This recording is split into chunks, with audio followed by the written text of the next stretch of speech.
आकाशवाणी है। अब आप वैष्णवी से संसद में हुई इस सप्ताह की कार्यवाही की समीक्षा सुनिए।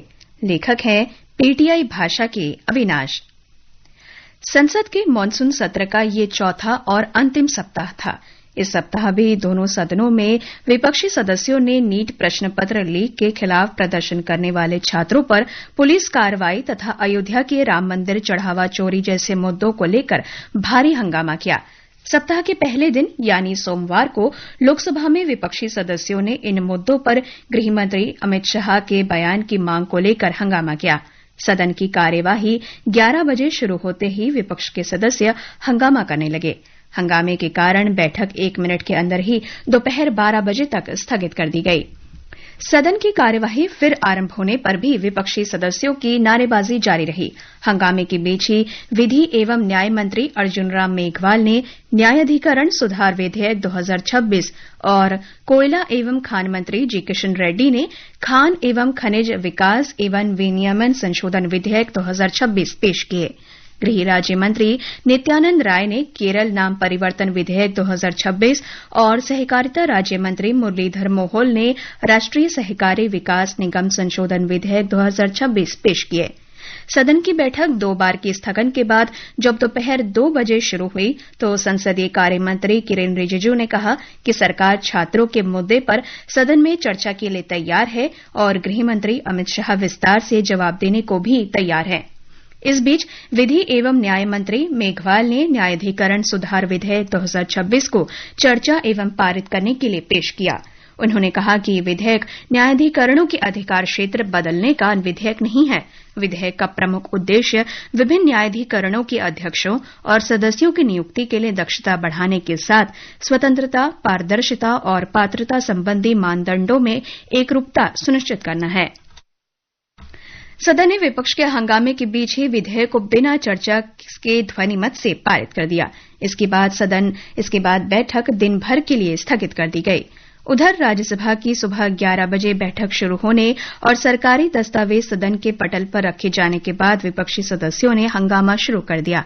हंगामे के कारण सभापति सीपी राधाकृष्णन ने करीब 11:20 पर बैठक दोपहर 12 बजे तक के लिए स्थगित कर दी। दोपहर 12 बजे जब प्रश्नकाल के लिए सदन की कार्यवाही शुरू हुई तब भी सदन में वही नजारा दिखा और कार्यवाही 2 बजे तक स्थगित कर दी गई। 2 बजे बैठक शुरू होने पर उपसभापति हरिवंश ने बैंकर्स बुक्स एविडेंस विधेयक 2026 को सदन में चर्चा और पारित करने के उद्देश्य से पेश करने के लिए कहा, लेकिन विपक्षी सदस्यों ने अपनी मांग दोहराते हुए हंगामा जारी रखा। सदन में व्यवस्था न बनते देख हरिवंश ने बैठक को 15 मिनट तक के लिए स्थगित कर दिया। 15 मिनट बाद बैठक फिर शुरू होने पर सदन में बैंकर्स बुक्स एविडेंस विधेयक और कराधान एवं अन्य विधियां संशोधन विधेयक 2026 को लिया गया।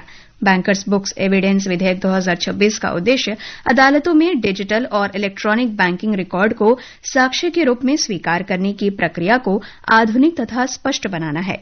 राज्यसभा ने संक्षिप्त चर्चा के बाद इस विधेयक को ध्वनिमत से पारित कर दिया। लोकसभा इसे पहले ही पारित कर चुकी है। विधेयक पर चर्चा के दौरान विपक्षी दलों के सदस्यों ने कुछ देर नारेबाजी करने के बाद विरोध जताते हुए सदन से बहिर्गमन किया। वित्त मंत्री निर्मला सीतारमण ने विधेयक पर हुई चर्चा का जवाब देते हुए कहा कि इस विधेयक के माध्यम से बैंकों को प्रतिस्पर्धी बनाने में मदद मिलेगी, साथ ही अदालती मामलों में बैंक के पक्ष को मजबूती से रखा जा सकेगा। इससे पहले विधेयक पर चर्चा के दौरान कई सदस्यों ने बैंक ग्राहकों के साथ बढ़ते साइबर अपराध को लेकर चिंता व्यक्त की। इस विधेयक के पारित होने के बाद सदन में कराधान एवं अन्य विधियां संशोधन विधेयक 2026 पर चर्चा हुई, जिसका उद्देश्य उस मौजूदा कानूनी प्रावधान को हटाना है जो बैंकों और भुगतान सेवा प्रदाताओं को अधिसूचित इलेक्ट्रॉनिक भुगतान तरीकों पर मर्चेंट डिस्काउंट रेट यानी एमडीआर लागू करने से रोकता है।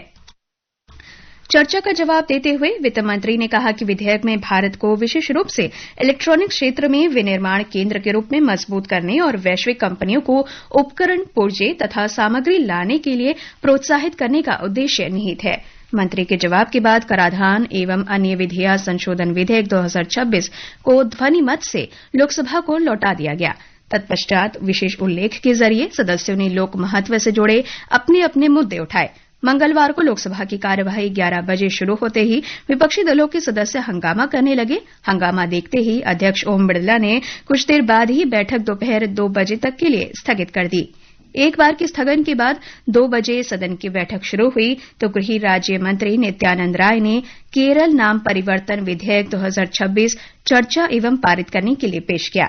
उन्होंने कहा कि केरल की 15वीं विधानसभा ने 14 जून 2024 को संकल्प पारित कर केंद्र सरकार से अपील की थी कि संविधान के अनुच्छेद 3 के अनुसार राज्य का नाम बदलकर केरलम करने के लिए तत्काल कदम उठाया जाए। इस दौरान शोरगुल जारी रहा और हंगामे के बीच ही सदन ने ध्वनिमत से विधेयक को पारित कर दिया।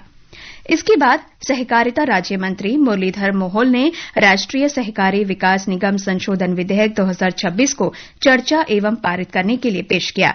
सदन ने इस विधेयक को भी चर्चा के बिना ध्वनिमत से पारित कर दिया। इसके बाद सदन की कार्यवाही दिन भर के लिए स्थगित कर दी गई।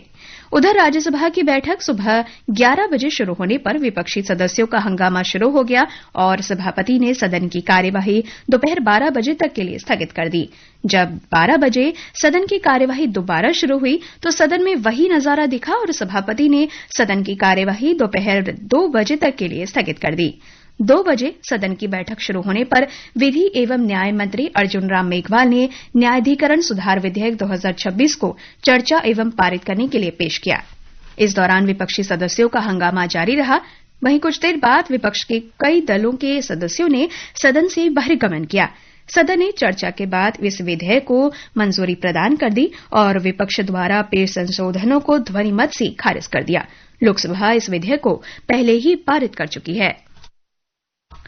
इस विधेयक में विभिन्न न्यायाधिकरणों के अध्यक्षों और सदस्यों के चयन के लिए आयोग गठित करने का प्रावधान है। राज्यसभा ने न्यायाधिकरण सुधार विधेयक 2026 पर हुई चर्चा का विधि एवं न्याय मंत्री अर्जुन राम मेघवाल द्वारा जवाब दिए जाने के बाद विधेयक को ध्वनिमत से पारित कर दिया। विधेयक पर चर्चा का जवाब देते हुए कानून मंत्री मेघवाल ने कहा कि ये विधेयक प्रधानमंत्री नरेंद्र मोदी के नेतृत्व में देश में चल रही सुधार एक्सप्रेस का हिस्सा है। इसके बाद उच्च सदन में विशेष उल्लेख लिया गया जिसमें कई सदस्यों ने लोक महत्व से जुड़े विभिन्न मुद्दे उठाए। शाम 4:30 पर उच्च सदन की बैठक को दिन भर के लिए स्थगित कर दिया गया। बुधवार को लोकसभा की कार्यवाही सुबह 11 बजे शुरू होने पर विपक्षी सदस्यों का हंगामा जारी रहा और कुछ मिनट के भीतर ही बैठक दोपहर 2 बजे तक स्थगित कर दी गई। इससे पहले लोकसभा अध्यक्ष ओम बिड़ला ने हंगामा कर रहे विपक्षी सदस्यों से सदन की कार्यवाही और प्रश्नकाल चलाने में सहयोग का आग्रह करते हुए कहा, नीतियों और विचारों में मतभेद हो सकते हैं लेकिन देश सदन चलते हुए देखना चाहता है। 2 बजे बैठक पुनः शुरू हुई तो गृह राज्य मंत्री नित्यानंद राय ने विदेशी अंशदान विनियमन संशोधन FCRA विधेयक 2026 को संसद की संयुक्त समिति के पास भेजने का प्रस्ताव रखा। कांग्रेस, समाजवादी पार्टी और द्रमुक ने विधेयक को अल्पसंख्यकों के खिलाफ करार देते हुए इसे वापस लेने की मांग की। सरकार ने विपक्ष के आरोपों को खारिज करते हुए कहा कि इस विधेयक में एक भी प्रावधान अल्पसंख्यकों के खिलाफ नहीं है तथा ये सिर्फ देश की सुरक्षा से जुड़ा हुआ है। सपा अध्यक्ष अखिलेश यादव ने विधेयक को अल्पसंख्यकों के खिलाफ बताया। संसदीय कार्य मंत्री किरेन रिजिजू ने कहा कि कांग्रेस और कई विपक्षी दलों ने खुद मांग की थी कि विधेयक को संयुक्त समिति को भेजा जाए और अब जब इसे भेजा जा रहा है तो इस पर आपत्ति क्यों है। इसके बाद सदन ने विपक्षी सदस्यों के हंगामे के बीच विधेयक को संयुक्त समिति को भेजने के प्रस्ताव को ध्वनिमत से मंजूरी दी। नियम के अनुसार इस संयुक्त समिति में 31 सदस्य होंगे जिनमें लोकसभा से 21 और राज्यसभा से 10 सदस्य शामिल होंगे। प्रस्ताव में कहा गया है कि समिति वर्ष 2026 के शीतकालीन सत्र के पहले सप्ताह के आखिरी दिन तक लोकसभा को रिपोर्ट सौंपेगी। हंगामे के बीच पीठासीन सभापति जगदम्बिका पाल ने अपराह्न 2:27 पर सदन की बैठक 3 बजे तक के लिए स्थगित कर दी। 3 बजे बैठक पुनः शुरू हुई तो केंद्रीय कोयला एवं खान मंत्री जी किशन रेड्डी ने विपक्षी सदस्यों के विरोध के बीच खान एवं खनिज विकास एवं विनियमन संशोधन विधेयक 2026 को सदन में चर्चा एवं पारित करने के लिए पेश किया। हंगामे के बीच सदन ने बिना चर्चा के विधेयक को ध्वनिमत से पारित कर दिया। इसके बाद सदन की कार्यवाही 3:15 पर दिन भर के लिए स्थगित कर दी गई। इस बीच इलाहाबाद उच्च न्यायालय के न्यायाधीश यशवंत वर्मा के खिलाफ लगाए गए आरोपों की जांच करने वाली समिति की रिपोर्ट लोकसभा में पेश की गई। न्यायमूर्ति वर्मा के आधिकारिक आवास से कथित तौर पर नोटों की अधजली गड्डियां मिलने के मामले में उन्हें पद से हटाने की कार्यवाही शुरू की गई थी। लोकसभा महासचिव उत्पल कुमार सिंह ने जांच समिति की 2 खंडों वाली रिपोर्ट लोकसभा के पटल पर रखी। उधर राज्यसभा की बैठक शुरू होने पर विपक्ष का हंगामा जारी रहा। हंगामे के बीच ही माकपा सदस्य जॉन ब्रिटास ने कहा कि भाजपा की एक सदस्य ने उन्हें कथित तौर पर लुंगी वाला कहकर निशाना बनाया। विपक्षी सदस्यों ने ब्रिटास का समर्थन किया। संसदीय कार्य मंत्री किरेन रिजिजू ने सभापति से अनुरोध किया कि वे संबद्ध सदस्यों को अपने कक्ष में बुलाएं और उनकी बात सुनकर समाधान निकालें।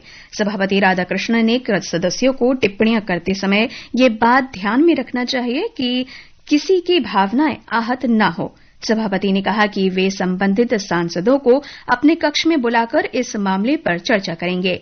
सदन में हंगामा देखते हुए सभापति ने सदन की कार्यवाही दोपहर 2 बजे तक के लिए स्थगित कर दी। सदन की कार्यवाही दोपहर 2 बजे शुरू होने पर भाजपा सदस्य सुष्मिता देव ने अपना पक्ष रखा। सुष्मिता देव ने कहा कि उन्होंने किसी राज्य की वेशभूषा पर कोई टिप्पणी नहीं की और राज्यसभा से ऐसा कोई संदेश नहीं जाना चाहिए जिससे भारत को सांस्कृतिक या धार्मिक आधार पर बांटने की भावना पैदा हो। इसके बाद कांग्रेस सहित कई विपक्षी दलों के सदस्य विभिन्न मुद्दों पर विरोध जताते हुए सदन से बहिर्गमन कर गए। उसके बाद सदन ने राष्ट्रीय सहकारी विकास निगम संशोधन विधेयक 2026 को चर्चा के बाद मंजूरी दे दी, जिसमें राष्ट्रीय सहकारी विकास निगम एनसीडीसी के अधिकार क्षेत्र का विस्तार करने का प्रावधान है। राज्यसभा ने विधेयक पर हुई चर्चा का सहकारिता राज्य मंत्री मुरलीधर मोहोल के जवाब के बाद इसे ध्वनिमत से पारित कर दिया। लोकसभा इसे पहले ही पारित कर चुकी है। उच्च सदन ने विधेयक पर विपक्ष द्वारा पेश संशोधनों को खारिज कर दिया। इस विधेयक के पारित होने के बाद उच्च सदन ने केरल नाम परिवर्तन विधेयक 2026 को चर्चा के बाद ध्वनिमत से पारित कर दिया। लोकसभा इसे पहले ही पारित कर चुकी है। बृहस्पतिवार को दोनों सदनों की बैठक अनिश्चितकाल के लिए स्थगित कर दी गई। मानसून सत्र के आखिरी दिन लोकसभा की कार्यवाही 11 बजे आरंभ होने पर अध्यक्ष ने आसन पर बैठते ही सदस्यों से राष्ट्रगीत वंदे मातरम के सम्मान में खड़े होने के लिए कहा।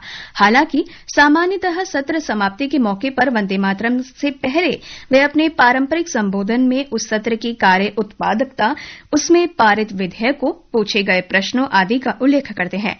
वंदे मातरम की सभी 6 अंतरों के गायन की रिकॉर्डिंग के बाद उन्होंने सदन की बैठक अनिश्चितकाल के लिए स्थगित करने की घोषणा की। इस दौरान प्रधानमंत्री नरेंद्र मोदी, गृह मंत्री अमित शाह, लोकसभा में नेता प्रतिपक्ष राहुल गांधी और कई अन्य दलों के प्रमुख नेता तथा सदस्य सदन में मौजूद थे। उधर राज्यसभा भी बृहस्पतिवार को अनिश्चितकाल के लिए स्थगित कर दी गई। ये राज्यसभा का 271वां सत्र था। सुबह 11 बजे सदन की बैठक शुरू होने पर विपक्ष के नेता मल्लिकार्जुन खड़गे ने आरोप लगाया कि भारतीय जनता पार्टी से संबद्ध लोगों ने उत्तराखंड के हल्द्वानी में रामलीला मैदान के उस मंच का शुद्धिकरण किया जहां उन्होंने भाषण दिया था। श्री खड़गे ने मांग की कि मंच का शुद्धिकरण करने वाले के खिलाफ अस्पृश्यता अधिनियम के अंतर्गत मामला दर्ज कर उन्हें गिरफ्तार कर जेल भेजा जाना चाहिए। सभापति राधाकृष्णन तथा सदन के नेता जेपी नड्डा ने इस घटना की निंदा की। सदन के नेता ने कहा कि पूरे मामले की जांच की जाएगी और जो भी दोषी पाया जाएगा उस पर कार्रवाई होगी। इसके बाद सदन में खान एवं खनिज विकास एवं विनियमन संशोधन विधेयक 2026 पर चर्चा हुई और इसे ध्वनिमत से पारित कर दिया गया। तत्पश्चात बैठक को अनिश्चितकाल के लिए स्थगित कर दिया गया। कोयला एवं खान मंत्री जी किशन रेड्डी ने विपक्षी सदस्यों के हंगामे के बीच विधेयक को सदन में चर्चा एवं पारित करने के लिए पेश किया। विधेयक पर हुई संक्षिप्त चर्चा का जवाब देते हुए खान मंत्री रेड्डी ने कहा कि प्रस्तावित कानून का उद्देश्य राज्यों की स्वायत्तता या उनके राजस्व अधिकारों में हस्तक्षेप करना नहीं, बल्कि पूरे देश में खनिजों की दरों में एकरूपता सुनिश्चित करना है। रेड्डी ने कहा कि केंद्र सरकार कोयला, चूना पत्थर, लौह अयस्क, तांबा और मैंगनीज जैसे प्रमुख खनिजों को विनियमित करना चाहती है, जबकि 49 गौण खनिजों के मामलों में राज्यों के अधिकार बरकरार रखेंगे। चर्चा के दौरान कुछ सदस्यों ने विधेयक का विरोध करते हुए आरोप लगाया कि सरकार राज्यों के अधिकारों का हनन कर रही है। सदन ने विधेयक को राज्यसभा की प्रवर समिति के पास भेजने के लिए द्रमुक सदस्य तिरुचि शिवा और कुछ अन्य विपक्षी सदस्यों द्वारा पेश संशोधन को ध्वनिमत से खारिज कर दिया। सदन की कार्यवाही अनिश्चितकाल के लिए स्थगित करने से पहले सभापति ने सदस्यों से सदन की गरिमा बनाए रखने का आग्रह किया। उन्होंने बताया कि 20 जुलाई से शुरू हुए मानसून सत्र के दौरान राज्यसभा की उत्पादकता महज 39.17% रही। हालांकि व्यवधानों के बीच सदन ने 12 विधेयकों पर विचार किया और उन्हें पारित या वापस किया। अभी आप संसद में हुई सप्ताह की कार्यवाही की समीक्षा सुन रहे थे।